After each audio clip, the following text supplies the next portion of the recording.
All right, folks, this is our first video in a while, and it's worth taking a look at. This is the 2020 Toyota GR Supra. This is the 3.0 Premium.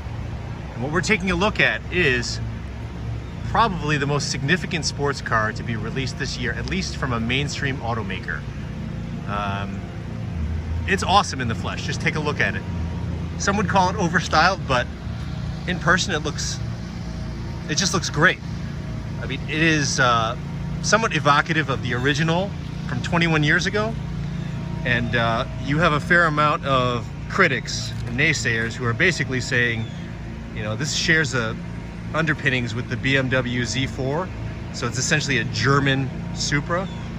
But we've been behind the wheel for a day, and it doesn't matter. This thing is absolutely superb on the road.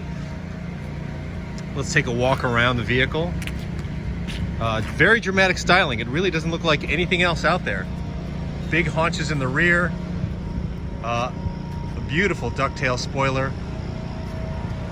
Actual functional large tailpipes. It's not decorative like a lot of vehicles these days.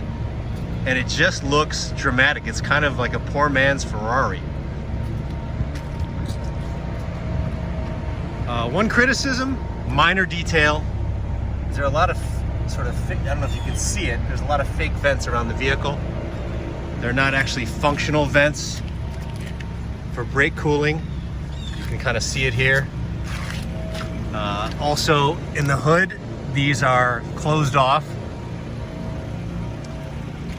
Nevertheless, it is oh, here's more right here. Nevertheless, it is a stunning automobile. A big head turner.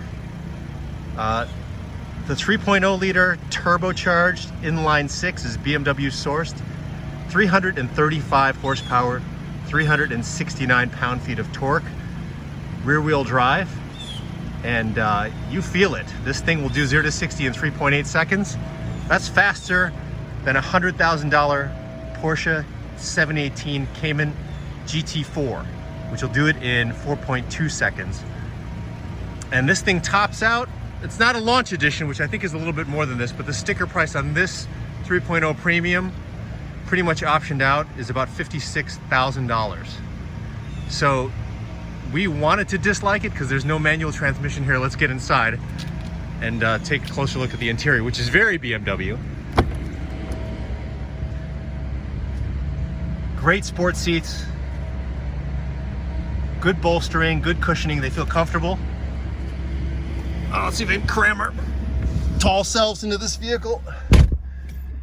And real carbon fiber. There's unfortunately no stick. It's an 8-speed automatic, and it's great. Comes with paddle shifters, and it downshifts quickly. This thing will move. We are huge proponents of manual transmissions, and as far as we know, the Supra's not getting it, which purists would probably poo-poo. And frankly, we're a little disappointed, but it drives so well. There's a sport mode that opens up the baffles and the exhaust, and you get a lot of back pressure. Let's see if we can hear it here.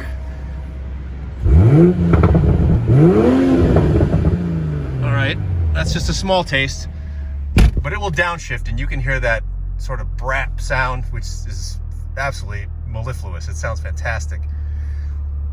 Again, carbon fiber, not a lot of space in here. It is very cosseting in feel. Really, really big C-pillars back there.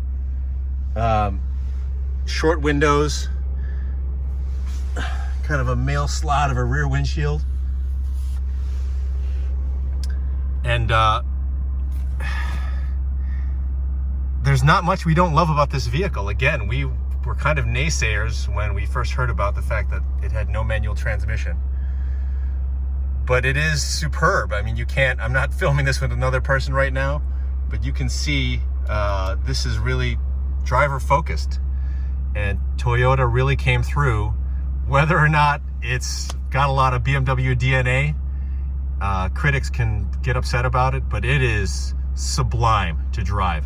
This is quite possibly the best driving car we've been behind the wheel of in a while. The only other car that we can think of that comes close, which isn't really a sports car, it's more of a sports sedan, is the Alfa Romeo Giulia Quadrifoglio, which costs quite a bit more than this vehicle, and has quite a bit more horsepower. But this thing, the Supra, is great. We really love this vehicle, and enjoy the video. This is a worthwhile car. If you're looking for a sports car, this should be at the top of your list.